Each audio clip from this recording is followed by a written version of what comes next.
Assalamualaikum warahmatullahi wabarakatuh. Halo semuanya, perkenalkan nama saya Saudia.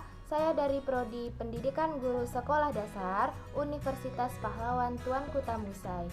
Nah, pada kesempatan kali ini saya akan menyampaikan tentang percobaan peristiwa mengembun yang akan kita gunakan pada kelas 3, tema 3 pembelajaran keempat. Nah, sebelum melakukan percobaan, tentunya ada alat dan bahan yang harus kita persiapkan. Apa saja alat dan bahannya?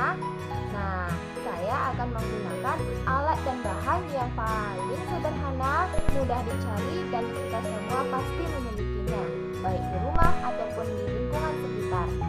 Yaitu yang pertama ada gelas kaca, kita juga bisa menggunakan cangkir plastik bening. Yang kedua ada air hangat atau bisa menggunakan air panas secukupnya. Yang ketiga ada es batu juga secukupnya. Nah, itu saja alat dan bahan yang akan kita gunakan pada percobaan kali ini. Dengan 3 alat dan bahan tadi kita sudah bisa melakukan percobaan. Namun, ada satu syarat lagi ketika kita melakukan percobaan. Tentunya kita harus paham dengan materi yang disampaikan sebelum melakukan percobaan.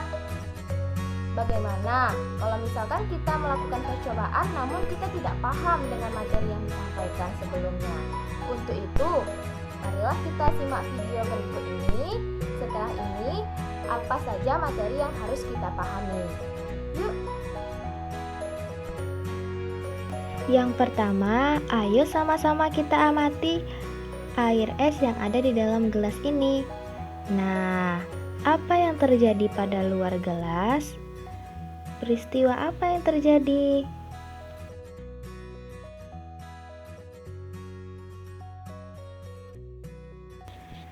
Nah, sekarang ayo tulis pendapatmu tentang air yang ada di dalam gelas tadi.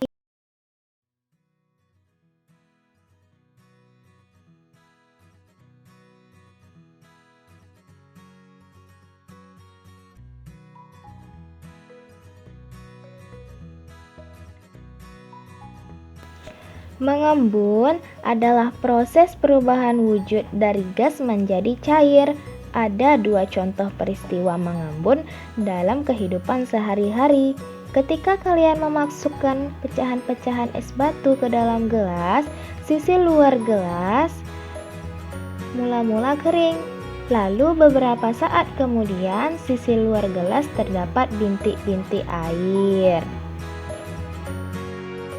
Nah, sekarang coba perhatikan ketika kalian naik mobil pada saat cuaca cerah. Kaca jendela mobil bagian dalam kering.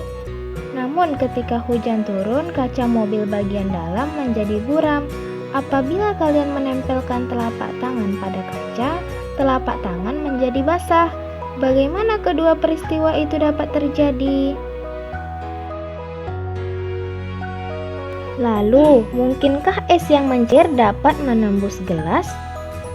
Mengapa sisi luar gelas menjadi basah? Kamu perlu memahaminya. Ayo simak penjelasan berikut ini.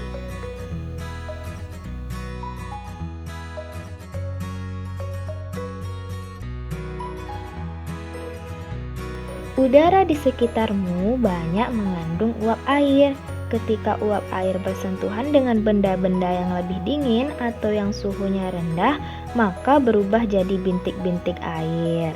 Nah, kelihatan kan kalau di luar gelas itu ada bintik-bintik air yang berasal dari es batu yang mencair ya. Jadi, tetes-tetes air di sisi luar gelas bukan berasal dari dalam gelas, akan tetapi tetes-tetes air berasal dari uap air di sekitarnya.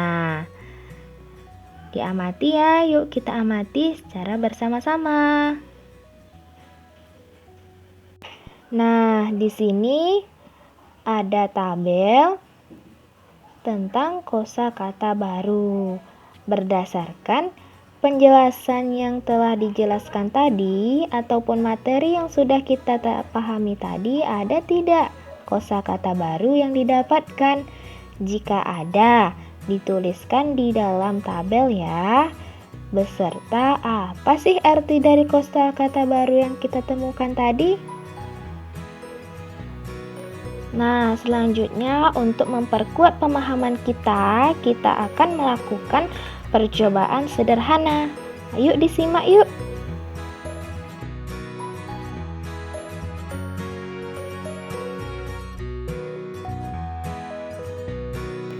Alat pertama yang kita butuhkan yaitu gelas. Lalu kita isi gelas tersebut dengan air panas atau air hangat yang telah kita siapkan tadi sebelumnya. Lalu kemudian kita tutup gelas dan air hangatnya dengan penutup gelas.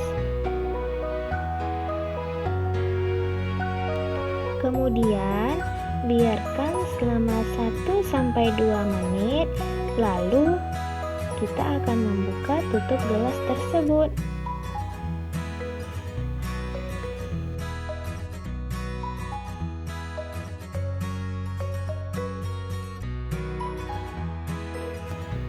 Nah, kita akan membuka tutup gelasnya.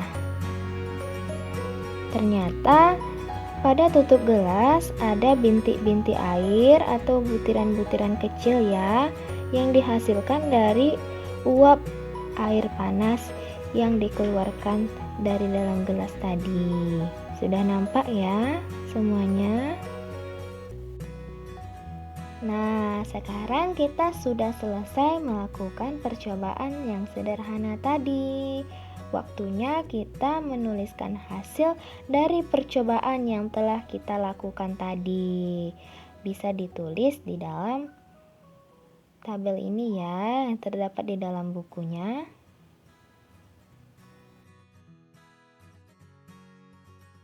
Selanjutnya, pada kegiatan Ayo Berlatih, kita diminta untuk menyebutkan mengembun adalah, kemudian contoh peristiwa mengembun sehari-hari adalah, yuk diisi titik-titik yang ada pada bukunya.